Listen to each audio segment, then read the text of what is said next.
आप देख रहे हैं न्यूज नाउ 24/7। ताज़ा खबरों के लिए हमारे साथ बने रहें। केंद्रीय मंत्री शिवराज सिंह चौहान ने मनरेगा योजना को लेकर बड़ा बयान दिया।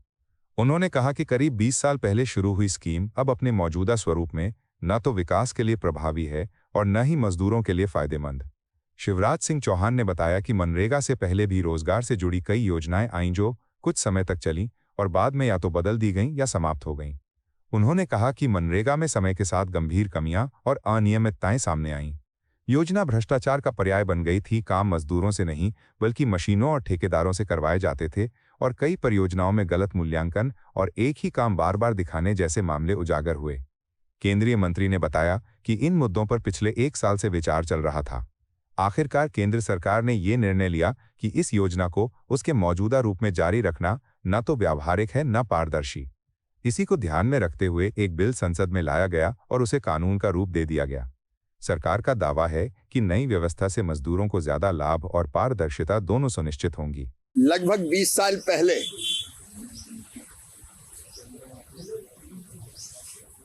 मनरेगा योजना अस्तित्व में आई थी। उसके पहले भी कई रोजगार से संबंधित योजनाएं, संपूर्ण ग्रामीण रोजगार योजना, काम के बदले अनाज योजना, जवाहर रोजगार योजना,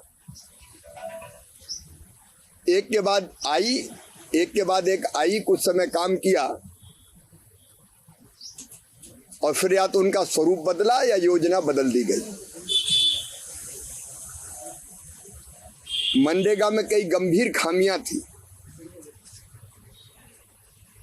मनरेगा भ्रष्टाचार का पर्याय बन गई थी। मजदूरों के बजाय मशीनों से काम, कॉन्ट्रैक्टर से काम, ओवर एस्टिमेट बनाना, काम का वैल्यूएशन ठीक नहीं होना, एक ही काम को बार बार कर देना, कई तरह की चीजें ऐसी आती थी जिन पर लगभग 1 साल से विचार चल रहा था। अंततः फैसला ये हुआ कि अब इस स्वरूप में योजना का चलाना ना तो विकास के लिए कारगर सिद्ध हो रहा है, ना मजदूरों के लिए उपयोगी। और इसलिए विकसित भारत जी राम जी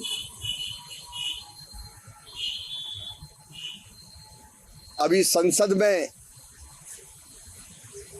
इस बिल को लाके पारित करके कानून बना है, एक्ट बना है। मैं एक बार फिर दोहराना चाहता हूं आपके माध्यम से, इसमें मजदूर को रोजगार की गारंटी 100 से बढ़ा के 125 दिन की गई है। और ये केवल ऐसे ही नहीं की गई कि कह दिया। ये आगामी वित्तीय वर्ष में जो प्रस्तावित बजट प्रावधान है वो भी 1,51,282 करोड़ रुपया किया गया है। आपको यह वीडियो पसंद आया हो तो इसे लाइक करें, हमारे चैनल को सब्सक्राइब करें।